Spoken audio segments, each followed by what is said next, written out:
Olá, tudo bem? Eu sou a Thalita Santos e nós vamos estar conversando, tendo um bate-papo sobre o tema a nova geração e sua evangelização. Vocês já pararam para pensar como evangelizar essa nova geração que está vindo aí, hein, pessoal?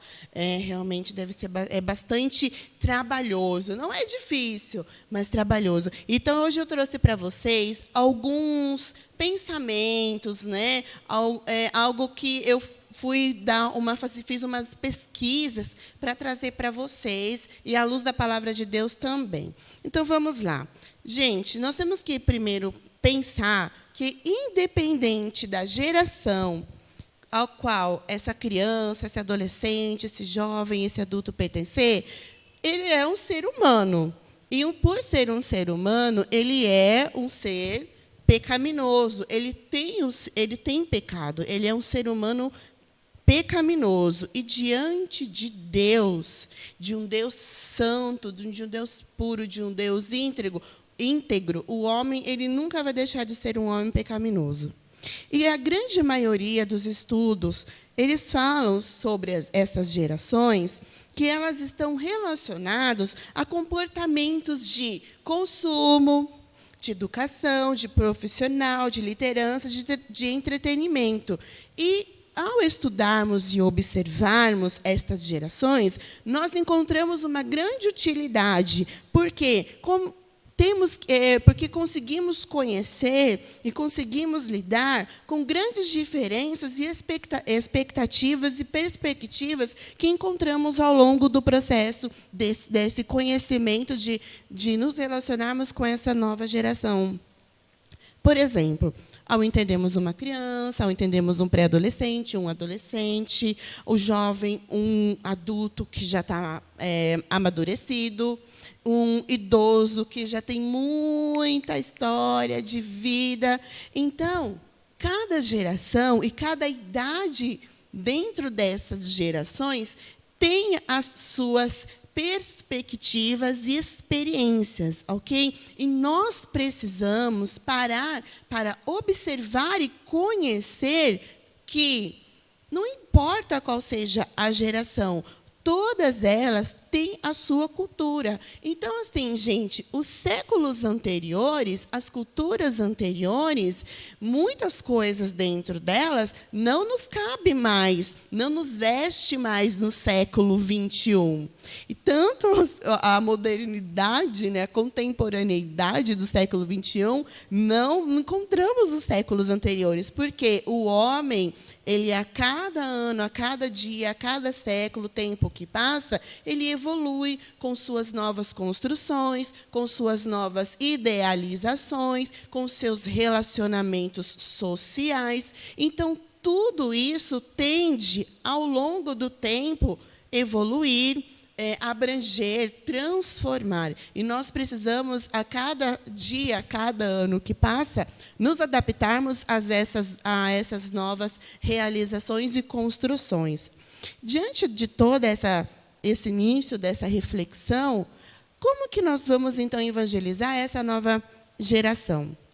Bom, eu vou trazer aqui para vocês uma reflexão bem breve de um pioneiro da educação, Jean Amos Comenius, em sua obra didática magna. Ele fala assim que é importante que a criança ela tenha essas relações sensoriais para que, através das experiências, ela possa pegar todos esses conhecimentos e transformar esse conhecimento experiencial em um conhecimento racional. Ou seja, ela vai, desde o convívio familiar, se relacionando com a mãe, com o pai, com o avô, com a avó, com as demais crianças, jovens, adolescentes, ela vai se relacionando com os objetos concretos que ela vai ter o acesso, e ela vai significando e ressignificando a essa relação e trazendo essa experiência para ela. E todo esse conhecimento vai sendo adicionado, vai ser arquivado, né, na sua vida e de uma forma que futuramente a construção do seu caráter seja formado. E Comênios também vem falar para nós que, em suas pesquisas, que ele pesquisou muito, né, e ele entendeu, ele chegou à seguinte conclusão, que não existe educação, mas existe educações, no plural. Por quê? Porque nós somos criados, fomos e ainda somos, né, criados, os nossos ancestrais foram criados em famílias com culturas totalmente diferentes. Então, a minha cultura, a minha educação da minha família não é a mesma que a sua. Então, eu não posso cobrar de você aquilo que a minha família cobra de mim, e vice-versa. Então, assim, quando nós nos relacionamos com outras pessoas, nós temos, a princípio, né, o ponto de vista nosso. Mas, na verdade, nós temos que inverter essa situação, porque o ponto de vista não é nosso, é do próximo. Então, não dá para nós medirmos as relações sensoriais e experienciais das outras pessoas se nós nos relacionarmos com elas e perguntarmos para ela qual é o convívio e a experiência que ela tem, a cultura e a educação, o berço de onde ela veio. Então, Comênios vem trazer para a gente essa reflexão. A relação do homem com o objeto e a relação do homem com as outras pessoas vai resultar em experiências significativas para a construção do seu caráter. Ok?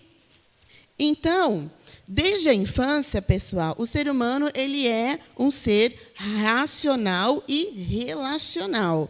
E cada um realmente foi criado baseado em uma educação. Pega aí esses conceitos, ok?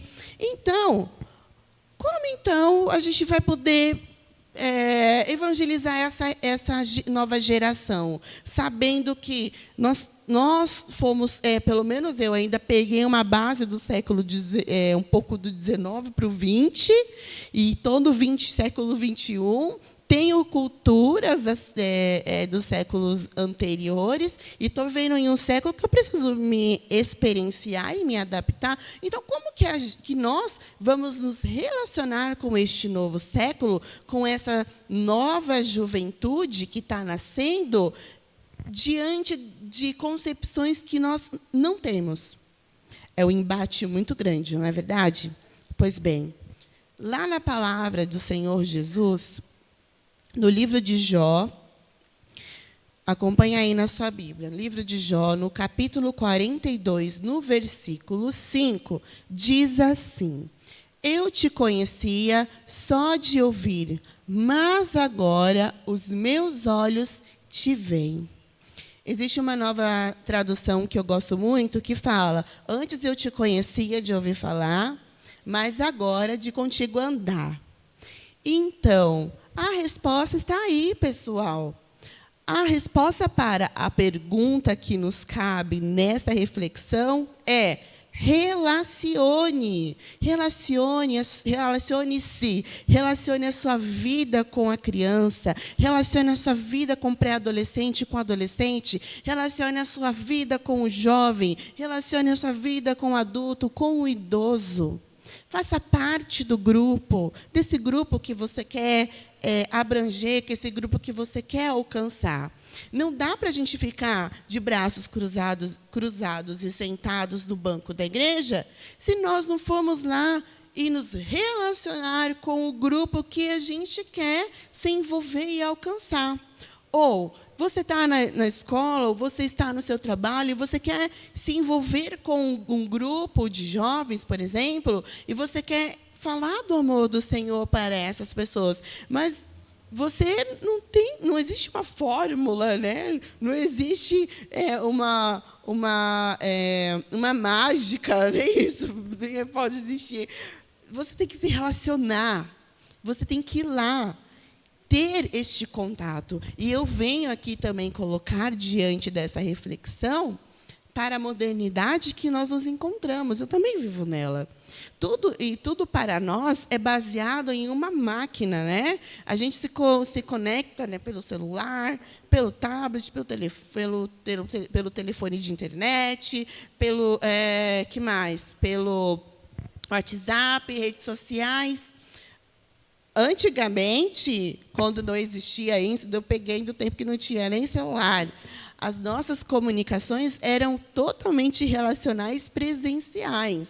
Então, a gente precisa trazer à nossa vida, à nossa memória, esse prazer de se relacionar com o outro.